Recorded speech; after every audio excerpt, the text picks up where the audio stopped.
Welcome back to another episode of Lost in the Farmer's Market Garden Shorts.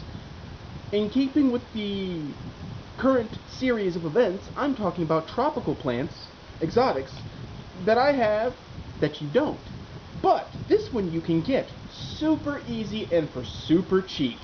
In fact, you're seeing almost all three stages, except the final stage. This is not even its final form of this plant. Now, you're looking at it going, wait a minute, what game are you playing? That is a Dole pineapple. All of these are Dole pineapples. Yeah. This is a pineapple. This is the same pineapple you probably bought fresh at the grocery store, because that's where I got the big one here. Now, the scientific name of pineapple is Ananas cosmosus. Ananas is derived from the Tupi word meaning excellent fruit. Their word is nanas. I may be mispronouncing this, I don't know if there are inflections or not. Cosmosus is Latin for tufted, referring to the tuft of leaves on top of the pineapple. Fruit. And even then it's technically not a fruit, but kinda is a fruit. It wasn't a rock. Well, anyway, pineapples are herbaceous perennial. And as you can see, this specimen here is about 2 years old, very healthy. It was one of three that made it. I bought 3 pineapples while they were on sale, lopped the top off, just like this one you see here on the table. See that one there? Right? Dipped it in some rooting hormone, which you see, that's the bowl I used, and that's the rooting hormone. I use the same glass bowls because they're easy to sterilize. And the middle stage is the one in the back with the tag still on it. Basically, you dump it, you cut it away, all the fruit, you strip away a couple layers of lower leaves so it exposes roots to be, and then you put it in the rooting hormone and then put it in soil, and ideally it roots within a month or 2. If you're unlucky, it gets some kind of fungus and falls apart. But we'll get into that in a moment. Now, here's something I bet you didn't know. Pineapples are not native to the Pacific. They're actually native to South America. You see, us New World people got all the good fruits. That's right. It's Paraguay. Actually, it says the Paraguay River, which is Brazil and Paraguay specifically. I do not have any information on the USDA zones to grow it, but all information points to it being a tropical, so it cannot take cold. I would imagine it's only perennial in maybe zone 11. I'm guessing. What you have to do is bring it in for the winter and protect it, which is, if you have a garage or a sunroom, that's just fine. This one has been growing in the lab for 2 years. I haven't even put it out for the summer. That one is in dire need of a repot, though. Just putting that out there. The soil pH, it doesn't seem to care. Though standardized potting mix does just fine. It responds noticeably to fertilizer, so I wouldn't overdo the nitrogen.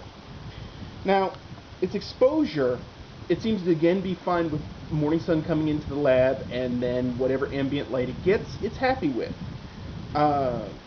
I'd imagine it would take full sun, though, if I put it out for summer. Now here's an interesting point. It has an alternative name. I'm going to mispronounce this. I apologize to any indigenous peoples who take offense to my mangling of this word. Hoyriri. Hoyriri. Hoyriri. I'm sure it's not pronounced like it's spelled, but I digress there. It was named pineapple by English speakers around 1714. It has a bunch of names depending on who you ask when it was, known by other folks. And in fact, this plant was the plant of nobility because it could not be grown outside of a certain climate.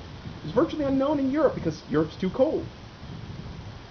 Folks with money spent a lot of money to build hothouses just to grow pineapples. It was a big deal, a sign of affluence and wealth. At maturity, these plants can get 3.3 to 4.9 feet tall, which is pretty impressive. You can see mine is probably 2.5. She's getting that, Captain. I don't quite know the width, but I imagine the width is probably similar to height. Though I should warn you, and the camera will not really show this, the leaves have serrated edges that can snag your skin, so you gotta be careful. The tips of the leaves are definitely pointy, and there is no doubt in anybody's mind who's seen this up close and personal that you're dealing with a bromeliad. Now, I think you know bromeliads. I'm sure you do. The most famous one, short of pineapples, is Spanish moss. You know, that stuff that's hanging out of trees all the time? That's a bromeliad. Another famous one that we all think of are those air plants. The ones that come, you see them at like Lowe's and little baubles, and you just spritz them with water a little bit and they're happy. I believe the scientific name is Tillandsia. Those are all bromeliads. Bromeliads generally don't produce food for us, but the one that does, pineapple, is single-handedly the most famous of the lot. They're very, very care efficient. I don't understand why more people don't grow them, but hey, I'm a total plant geek. What do I know? Now here's some more interesting facts for you. Hawaii is the main producer of pineapples for the United States, but as of 2016, Costa Rica, Brazil, and the Philippines produce 1/3 of the world's supply. There is one other country that produces more than them, and unfortunately I did not write it down on my notes, but this is publicly available, easily found information, so sometimes you gotta let your fingers do the walking, folks. The fruit, interestingly, is produced without pollination because seed formation actually affects the taste of the fruit, making it less palatable. So here's a plant that'll produce fruit without pollination. That's called parthenogenesis or parthenocarpy, depending on the context. And it's a fruit that you can clone without much use of chemicals. I mean, we're already winning here. I mean, that's a winner in my book any day of the week. But biologically, pineapples are fascinating because they use what's called CAM photosynthesis, which is not your normal type of photosynthesis. CAM stands for crassulacean acid metabolism. Now, eventually I will get to another plant that has CAM metabolism, and that'll be anything in the jade family. But here's how that works. Unlike normal plants, it fixes CO2 at night and stores it as acid malate. Then it releases it internally during the day to aid in photosynthesis. Why at night? I don't know why that evolved, but it's an interesting feature. So, if you're growing these in a greenhouse with CO2, you're going to have to pump the CO2 at night. I don't know who would grow this in a greenhouse and no need to go through that much of a setup, but there you go. You have the info, folks. In the wild, the main pollinators of pineapples are hummingbirds, and in some cases bats. Also interesting, they come in and I guess they lick the nectar and move pollen around and don't call the next day. I'm guessing. Poor Fred. Now, about that status and well. As I said before, pineapples need a nearly tropical climate to actually grow outdoors year-round. This meant that importing them was the only way Europe could get them for a while. Now, what makes that further interesting is that it takes money to have a shipping company to import them before they go bad. Or it takes a lot of money to build a hothouse to grow them for the 2 or 3 years it takes for them to produce anything. Money, money, money.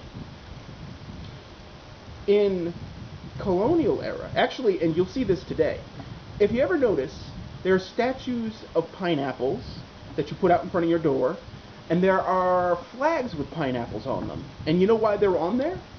Because in the colonial era, it was considered a sign of hospitality to go through the expense of getting a pineapple and putting it out by your door to say, "You're welcome, come on in." Now, obviously, now we can get them left and right when we stop doing that, but it is kind of classy. Just, "Hey, baby, look, my pineapple's out. You want to come on by?" Bow, bow, bow. Okay, maybe not that, but it's interesting because then that was a sign that you went to trouble to do it because pineapples were expensive. More expensive than sugar was at the same time. Because at one point, sugar was expensive. And actually, let me tell you this, sugar was totally different back in the day. That white granulated stuff you get out of a box is not like what it was back then. Now, the variety, Smooth Cayenne, is the dominant cultivar, and it was developed in the 1900s. Now, if you notice, the one I have here says Tropical Gold. We're going to get to that in a moment. Tropical Gold is the variety that Dole/Del Monte developed. I can't remember which it was, but since Dole's got the label on there, one of them developed it, and the other one bought rights to grow it. It is basically an improved version of Smooth Cayenne for their specific growing operations in the specific places that they have plantations, which is, interesting.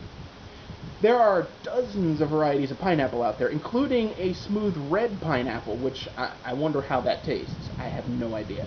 You see the little mini pineapples, and I believe those are actually offshoots. See, big pineapple like this will produce one big pineapple, and if you cut that, it'll produce little offshoot mini pineapples, and that's what those are. It's sort of like the dirty trick with bell peppers. The green ones are unripe, the yellow ones are getting ripe, and the red ones are ripe, and priced differently because of the time they take to grow. But with the side shoots, you have to do certain things to get your pineapple to side shoot. Now the catch there is that pineapples absolutely do not ripen any more than when they were harvested from the plant. Typically, they'll use some ethylene gas or spray them with a basic hormonal compound to induce ripening afterwards, so they can ship them unripe, then force ripen them. Fortunately, pineapples, unlike, say, apples and other things like that, can be force ripened and can sweeten off the plant if chemical triggers are used. So it's sort of a catch-22. Ideally, if you're growing one for yourself, you'll pick it when you can smell it. So, that's how that works. Now, here's another interesting fact for you. Bromelain is in all parts of the fruit. It is a proteolytic enzyme that can aid in digestion. Proteolytic, that one almost ate me. It's basically a sort of acid. It doesn't make your stomach more acidic, but it adds a certain set of compounds to your stomach acid to make it more efficient in digestion. This actually improves health and wellness. Now, as if you thought pineapples were not good enough, because I still think they're food of the gods, but that's my own terribly biased opinion. Here's something for you. Pineapple is 86% water by volume. So, crack open that can of pineapples if you're in the desert. It may save your life. In fact, you can get a lot of water for your diet from your diet.